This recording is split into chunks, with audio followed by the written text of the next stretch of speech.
Bom, olá pessoal, mais um webinar da Sensidia. Hoje nós vamos falar sobre GraphQL na era das APIs. É um tema bem bacana e tá muita gente comentando, falando sobre isso, interessada nesse tipo de assunto, e a Sensidia tem um posicionamento bem forte para isso também, assunto relacionado a APIs. Bom, eu sou Fábio Rosato, head de consultoria aqui na Sensidia. Bom, aqui tem uma linha de tempo da Sensidia, né? Não vou entrar em detalhes com vocês, mas a gente teve um evento no ano passado, um ponto bem importante, dentre dos vários que tiveram, várias conquistas, né, em 2016, duas bem significativas, que foi na análise do Forrester para o Forrester Wave, que é um estudo que eles fazem para algumas plataformas, especificamente pegando o segmento de API Management, né? A Sensidia foi posicionado como Strong Performer, um posicionamento bem bacana, concorrendo frente a frente ali com importantes players, né? E também no quadrante mágico do Gartner de Full Lifecycle API Management, né? A gente foi posicionado como líderes. São duas conquistas bem significativas, considerando que Forrester e Gartner são as principais consultorias do segmento de tecnologia do segmento de corporate, né? Então são resultados bem bacanas, principalmente para uma empresa de tecnologia brasileira, né? Então, para a gente comemorar fortemente aí, tá ok? Outro assunto que eu gostaria de colocar para vocês aqui, em 2015 a gente nós fizemos a primeira edição do APIX, que foi um evento focado no assunto de APIs. Foi um grande sucesso. Em 2016 a gente fez a segunda edição, foi melhor ainda, né? Tivemos mais de 500 pessoas, todas as cadeiras disponíveis para pessoas, para as inscrições foram preenchidas, né? E aí, em 2017 agora, dia 30/5, a gente está fazendo a terceira edição, vai ser lá no WTC. Então, quem tiver interesse aí, a gente está com um conteúdo bem bacana, trilhas mais voltadas para negócios, outras trilhas mais voltadas para as questões técnicas, né? Workshop hands-on. Então, acho que não dá para perder. Esse daqui é um dos maiores eventos focados em APIs do mundo, né? Eu acho que para quem tiver disponível, agenda disponível, é interessante, ok? Bom, APIs estão decolando, né? Principalmente nas empresas que não têm na sua natureza de negócio a questão de dígito, né? Mas elas estão buscando esse momento toda a experiência, tornar as experiências para os seus clientes, a maior parte delas digital, né? Bancos, financeiras, seguradoras, meios de pagamento, empresas de varejo, mesmo varejo físico, né? Tornar cada vez mais as experiências dos seus consumidores cada vez mais digital, né? E a API é um grande habilitador desse tipo de estratégia. Ela está no cerne desse assunto, né? E aí existem várias formas de olhar para a questão de APIs, né? A gente, basicamente aqui eu tenho 4 opções que a gente sempre olha para elas quando a gente vai fazer uma elaboração de uma estratégia de APIs dos nossos clientes, né? A primeira dela é olhar para uma experiência digital, né? Às vezes a empresa está buscando experiências digitais diferenciadas através de mobile, de IoT, ou até mesmo de um modelo mais tradicional de web.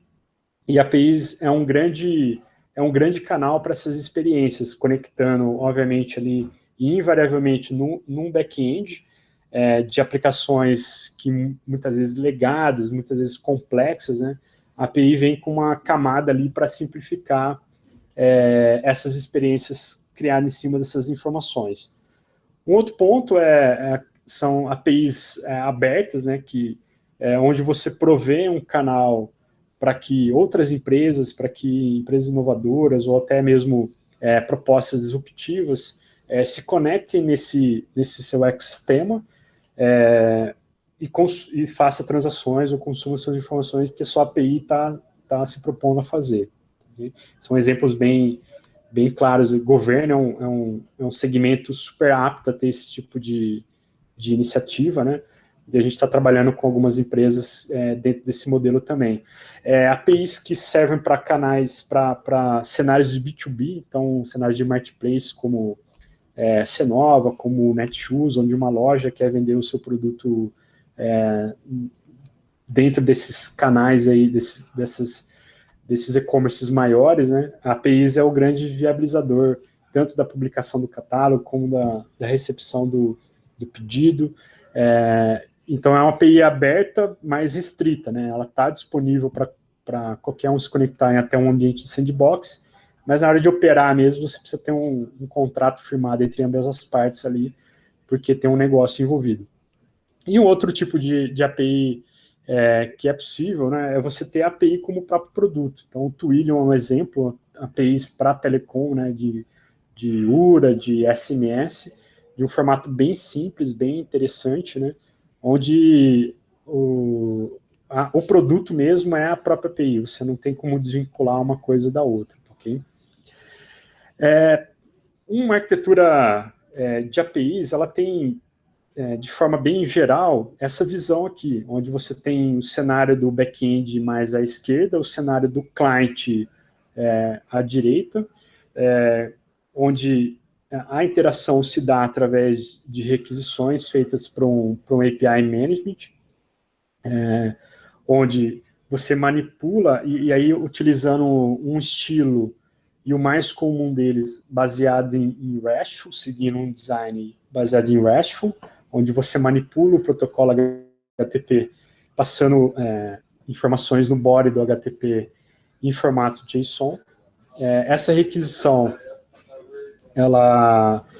você acessa um recurso específico, uma URL, fazendo um GET aqui como exemplo, né? Você pode ter uma camada de API Management, e é interessante que se tenha essa daquela chamada para garantir controle, fazer um controle de políticas de acesso, muitas vezes, né, para ter log, eventualmente cache, né, para ter nessa camada o portal de documentação das APIs, e esse API Management encaminhando essa requisição para o back-end ali, onde tem realmente a API disponível respondendo, né? E o retorno desse cara vem a informação aqui, como exemplo, no cantinho superior direito aqui, com o payload do JSON, né, o body, com a informação daquela requisição que você fez. Então, é um modelo bem simples, né?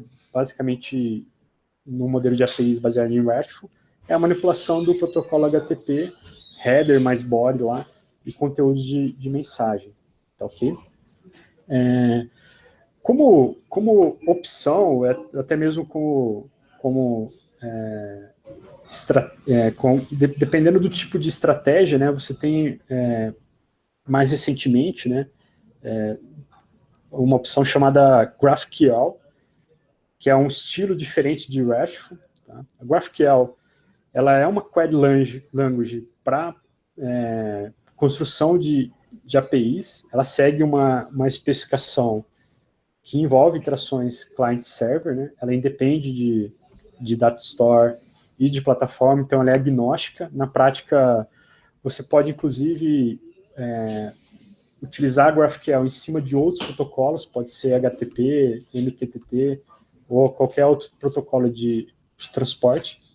Ela foi desenvolvida em 2012 pelo Facebook, pessoal de engenharia, no momento da construção da app nativa deles, justamente por eles terem bastante dificuldade de fazer alguns tipos de interações client-server baseadas em APIs RESTful e tornar isso uma experiência agradável para o usuário da app. Então, alguns tipos de interações, por cair em alguns dilemas, eles resolveram criar uma especificação, uma forma facilitada de trazer principalmente só o dado que eles estavam precisando e, no máximo, com uma requisição dentro do possível, né? Então, na prática, o uso, a origem mesmo, é principalmente para melhorar a performance de experiência de uso de apps mobile, ok? O cenário em que a forma como você, o porquê e como você utiliza GraphQL, ela é bem simples, né?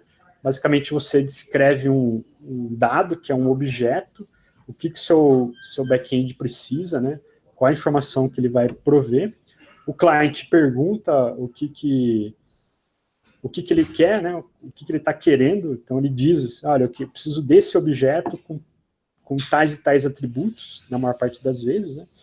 E o back-end te retorna com esse resultado, né? Trazendo só efetivamente o que você precisa. Então, o modelo de interação aqui, de criação de GraphQL, ele é bem simples, né? Em 2015, julho de 2015, o GraphQL virou uma especificação open source, né? E aí, com isso, foi se criando um ecossistema em volta dele, com alguns players adotando o GraphQL de forma bem massiva, né? O GitHub, por exemplo, foi um desses caras, né? E aí, com implementações de referência, frameworks, ferramentas para facilitar a iteração e uso de GraphQL em tempo de desenvolvimento, né? Então, tudo isso está ganhando corpo, né? E para uso em alguns cenários, o pessoal tem visto facilidades, né? Então, é um assunto tá bem no hype, ok? Então, se a gente voltar num exemplo de iteração baseada em APIs em REST, né, que a gente tem mais alguns exemplos, né, vamos supor que eu quero buscar o nome de um usuário e os nomes dos amigos daquele usuário dentro de uma API em REST. A gente tem duas formas de fazer e, obviamente, essas duas formas ela vai depender da forma como você modelou a API, né? Porque se você não especificar e não modelar esse tipo de interação, né, a sua API não vai existir isso de forma gratuita, né? Você tem que pensar nesses modelos, né? E para esse tipo de interação aqui, a gente tem dois exemplos, né? Nós temos um GET, onde você acessa o recurso de users em um elemento específico dele, né, usuário 1, e depois você faz um outro request, chamando novamente o método GET do HTTP, acessando a coleção de users, o usuário 1, dizendo, olha, eu quero os amigos desse usuário 1. Tá? Então, para você obter tanto o usuário, os detalhes de um usuário e os detalhes do amigo daquele usuário, dos amigos daquele usuário, você teve que fazer dois gets. Né? Você consegue transformar esse tipo de interação num único request, né? Desde que você especifique isso na sua API e implemente isso, né?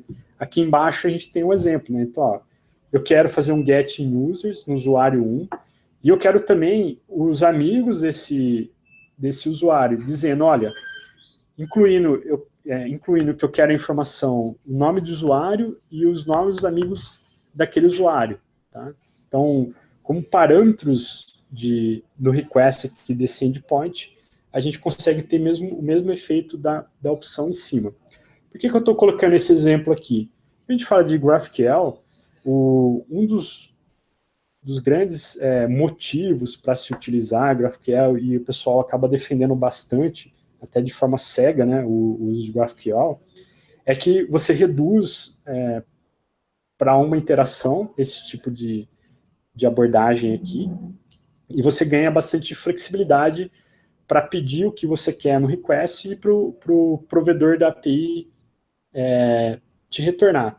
Essa flexibilidade você pode também aplicar em REST API, desde que você especifique, desde que você pense sobre esses modelos de interação. Ok? E aí, voltando para GraphQL, né, destrinchando um pouquinho quais são as capacidades que a gente tem com esse tipo de especificação, né? Então, vamos pegar aqui o exemplo do REST. Vamos fazer um get users, retornar lá a coleção de usuários, né? Como que ficaria isso um get user específico? Como ficaria isso em GraphQL? Né? A gente tem um exemplo aqui de request que envolve consultar os dados do usuário, né? Então, eu quero o nome do usuário e mais o URL do avatar dele, né? Isso aqui é um exemplo da API do GitHub, né? Se for transformar esse request em como que ficaria isso, esse GraphQL em cima do HTTP, né, a gente teria essa visão aqui, onde eu estaria fazendo um post nesse endpoint aqui da API GraphQL do GitHub, dizendo que, olha, eu estou te passando aqui no body uma query, que é um GraphQL, dizendo, olha, eu quero as informações minhas, que envolve o meu nome e qual que é a minha URL do meu avatar do GitHub, né? Então, é um JSON que segue uma especificação GraphQL, ok? Até aí, tá tudo ok, então tá fácil de entender. E aí ele retorna para a gente um response, que é um JSON daquele dado solicitado, dizendo, olha,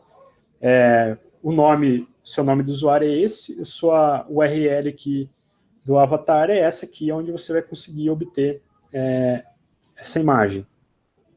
Ok?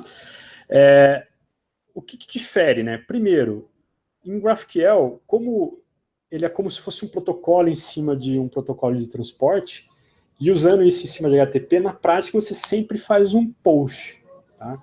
Então você não tem aquela manipulação de get, post, put, delete, que você tem dentro de um estilo de iteração baseado em REST. Todo o retorno que você tem é baseado em 200 ok. Tá? Então, se alguma coisa der errado, o body do response tem que te indicar qual que é esse erro, né? Você não vai ter mais aquela interpretação de status code do HTTP de classe de erro 400, 500 e por aí vai. Então, você tem que lidar com essa leitura desse JSON do response para ver se está ok, se não está ok e o porquê que não está ok. Ele tem que te retornar isso aí. Uma outra capacidade do GraphQL é que você consegue personalizar as respostas do retorno ali do response. Então, no momento que você vai fazer request, você pode, por exemplo, trocar o nome das propriedades de um objeto. Então, aqui eu tenho um exemplo em que eu estou alterando name para full name e eu estou alterando avatar URL para picture. Então, no momento que eu faço essa requisição, dizendo essa alteração, o response te retorna já dentro dessa, retornando já com essa mudança. Tá? Em que cenário você pode utilizar isso? Em cenário que você tem já uma tela que interpreta a informação com esse nome alterado, né? E aí na prática você não precisaria fazer muitas mudanças ali no client para fazer um bind daquela informação com o retorno de uma API em GraphQL, ok? Uma outra capacidade, assim como a gente tem em RESTful, é da gente consultar sub-recursos. Né? A gente vai consultar sub-recursos em RESTful, é bem comum eu pegar um elemento de um recurso e aí em cima daquele elemento do recurso ver os sub-recursos disponíveis. Né? Aqui a gente pode fazer num único request esse tipo de interação. Né? A gente tem aqui embaixo um exemplo da API do GitHub, né? Onde eu acesso um usuário específico e depois eu vou acessar quais são os repositórios daquele usuário. Eu poderia ter essa mesma interação em GraphQL, no exemplo aqui do lado esquerdo, onde eu peço a informação desse usuário e logo em seguida, né, eu já peço também quais são as informações daquele subrecurso para aquele usuário. Né? Então vai tudo numa requisição só no body da requisição, e o response vai me retornar tudo de uma vez, e eu interpreto no client lá para poder formatar isso para exibição eventualmente. Okay? Uma outra capacidade da especificação GraphQL, e eu acho essa particularmente bem interessante, é a capacidade de agregar consultas. Então, imagine que você precisa, dentro de uma coleção de usuários, você quer detalhes de apenas 3 usuários. Dentro de um design RESTful, eventualmente você faria 3 requisições, exceto se a API em RESTful não te desse essa flexibilidade, né? Mas, no geral, você faria 3 requisições dentro de uma mesma coleção de usuários. Em GraphQL, você pode dizer, olha, eu quero a informação desse usuário, desse outro, e, inclusive, eu quero as informações de subrecurso desses usuários. Tá? E aí, passando numa única requisição, né, o seu response já retornaria com esses dados específicos conforme ele recebeu. Okay? Então, aqui a gente tem um exemplo, eu quero informações do meu usuário do Neymar, usuário do Messi, inclusive o repositório desses caras. Né? E aí o response te retorna com tudo isso. Então, na prática, o GraphQL acaba te dando bastante flexibilidade de dizer o que, para o cliente dizer o que ele quer, obviamente obedecendo à especificação e obedecendo à estrutura de dados que a sua API GraphQL entende, tá? E retornando, no único request, na maior parte das vezes, retornando isso de forma bem adequada e bem filtrada, vamos dizer assim, só para o que realmente você precisa. Tá? Quando a gente fala de APIs, a maior parte das vezes a gente traz exemplos de consulta, né? Quando eu falo de REST, vou usar o GET lá do HTTP, mas no geral a gente também quer manipular informações do back-end, então quero criar uma informação, quero alterar uma informação ou excluir ela, né? E aí no RESTful a gente usa lá o GET, o POST, o PUT, o DELETE, o PAT, né? Para poder fazer essas manipulações. E em GraphQL, como em cima de HTTP tudo é POST, né? Como é que a gente diferencia quando é um GET, quando é um POST, por exemplo, né? Quando é um GET, a gente usa lá o query, né? Que a gente viu anteriormente. Quando é um POST, você vai utilizar um recurso chamado mutação. E aí a mutação, ela prevê algumas opções, né, alguns métodos ou operações que a sua API suporta. Então, no caso aqui, eu tenho um Create Review for Episode, onde eu vou criar uma avaliação de um episódio aqui de Star Wars. Eu vou passar quais são os objetos e o conteúdo desses objetos, que estão descritos aqui logo abaixo, né? Você tem o EP aqui, onde é o nome do episódio, mais o review, com os atributos stars e o comentário. E aí, com esses objetos, com esse objeto preenchido, né? Ele utiliza isso como parâmetro de entrada aqui da chamada da mutação, e aí enviando para o back-end, o back-end te dá uma resposta, eu entendi, ok, né? Pode te retornar algum conteúdo, né? Ou não, ele pode te retornar um erro, mas a princípio, o que muda aqui é que a criação de métodos, de capacidade de criação, alteração de coisas, ela está muito linkada realmente a você descrever quais são essas mutações possíveis. Então você precisa dar nomes para elas. E aí, quando a gente fala de dar nome para as coisas, a gente sabe toda a dificuldade que a gente tem de seguir determinados padrões, né? A gente fala de APIs RESTful, cara, a gente sabe que uma determinada coleção, se ela suporta o método POST, eu não preciso chamar um nome de um método, eu vou chamar o POST do HTTP. Aqui não, eu preciso declarar de forma explícita qual que é o nome dessa mutação, tá? E aí vai do estabelecimento de critério de nomenclatura que quem está definindo a API GraphQL está fazendo. Lembra muito o que a gente fazia lá em SOA, usando principalmente o Web Service em SOA, porque a gente precisava dar um nome para as coisas, ok? GraphQL não é SQL, tá, pessoal? Ou ETL. Né? Você consegue selecionar os dados que precisa, consegue agrupar as consultas, alterar os nomes, mas você não consegue juntar consultas ou alterar estruturas, né? Como, por exemplo, a gente tem um select aqui embaixo, se ele for executado nessas tabelas aqui, a gente faz junções que, na prática, o retorno delas são alterações, é uma alteração, eu estou criando uma estrutura nova, né? O retorno dela é uma estrutura nova. Em GraphQL, não. Você consegue selecionar, filtrar os dados que você precisa, mas, na prática, a estrutura ela tem que ser obedecida. Você tem um grafo que você criou lá na definição dos tipos de dado que o seu GraphQL suporta, seus recursos, subrecursos, isso se mantém, tá? Isso se mantém, apesar de GraphQL ser uma query language, assim como SQL, ela não tem essa capacidade, ok? Quando a gente fala de API, um ponto super importante é a questão da documentação. Não basta você ter um endpoint lá respondendo as suas requisições e dando o seu response. Você sabe que a documentação bem descrita ela é fundamental para a experiência do developer, o cara que vai se conectar com a sua API. O GraphQL ele tem ele gera essa documentação que é, na verdade, uma descrição, ele é um esquema em JSON, algo muito parecido com o que a gente tem, por exemplo, Swagger ou Remo, né, uma descrição, onde você pode interpretar esse JSON e exibir de uma forma navegável, bonitinha, como a gente tem do lado direito aqui do slide. Né?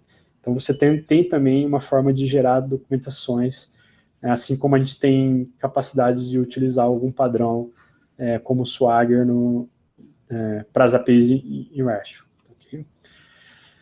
Algumas dicas. Bom, se você está pensando em utilizar GraphQL, pense primeiro em APIs internas, né? Verifique algumas opções, principalmente APIs que sejam para consumo de apps mobile, em cenários em que talvez você esteja desconfiado que a experiência do usuário não está legal, principalmente por causa da quantidade de requests que você faz na API. Né? Lembrando, isso não é um problema da API em RESTful. Você pode desenhar a API em RESTful para ter a maior parte das flexibilidades que você tem em GraphQL, talvez com pouco ou talvez com mais esforço ou não, tá? Mas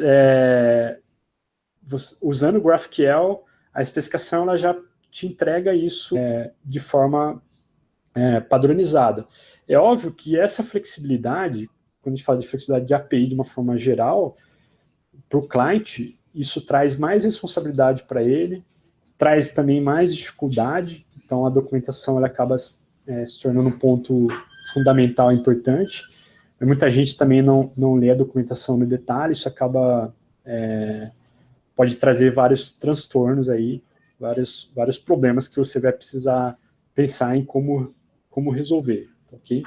E aí um ponto num primeiro momento, ter bastante cuidado para expor um GraphQL para o mundo, né? Vou criar uma Open API em GraphQL.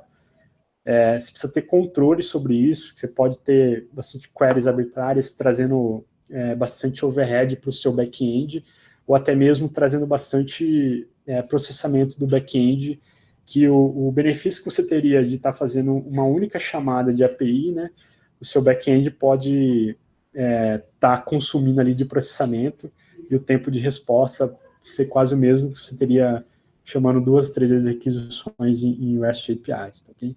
Existe todo um ecossistema de GraphQL sendo construído, né, e tem coisas bacanas já disponíveis, né? Então tem bibliotecas de consumo ali com Relay, React disponíveis, facilitando a vida de clients. Okay?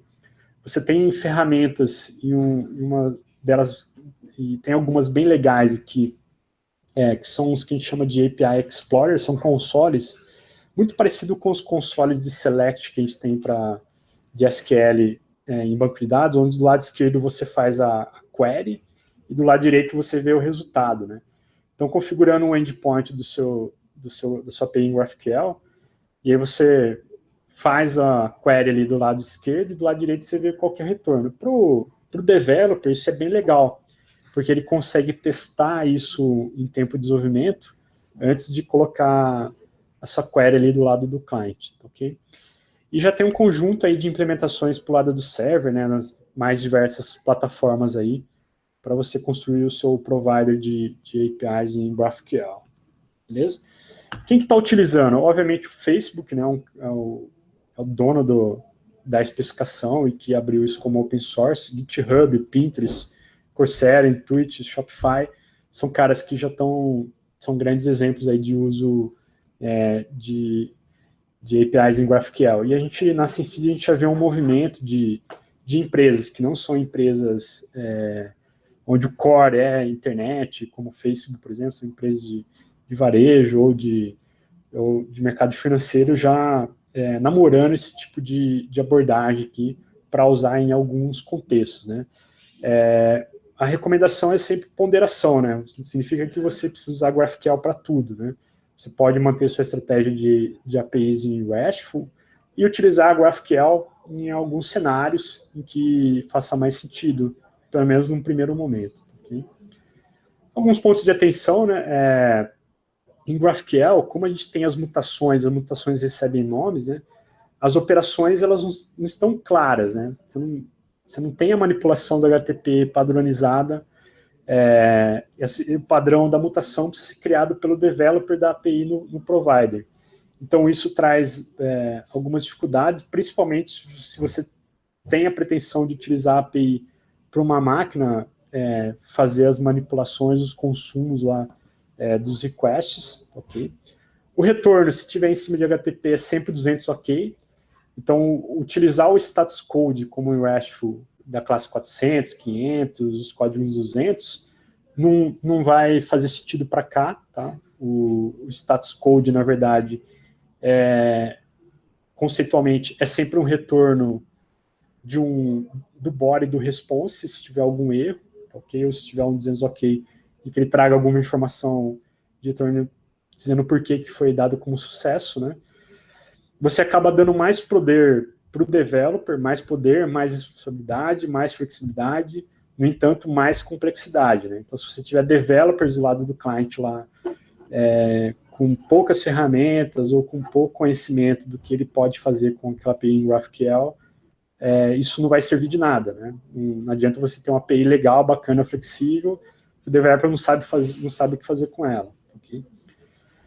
Não necessariamente GraphQL acaba facilitando o lado do provedor das APIs, tá? Você tem um esforço de construir quais são os objetos ali, quais são os seus recursos, o modelo informacional, o equivalente ao canônico da informação, e muitas vezes conectando num back-end que essas informações elas não estão bem organizadas, tá? Então você tem um esforço de juntar tudo isso ali na camada da API provider do seu GraphQL.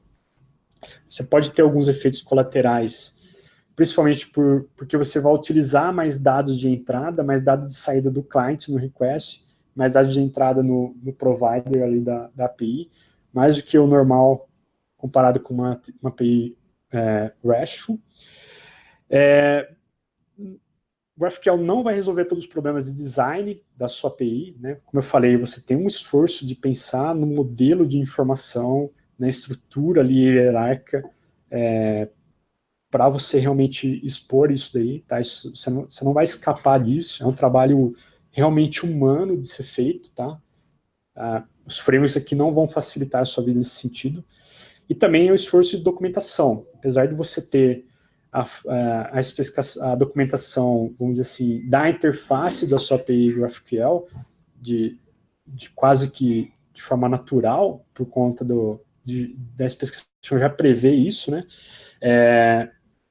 Aqui na Sensid há um consenso, e a gente é bem convicto disso, de que só a documentação da interface, ela não é suficiente na maior parte das vezes.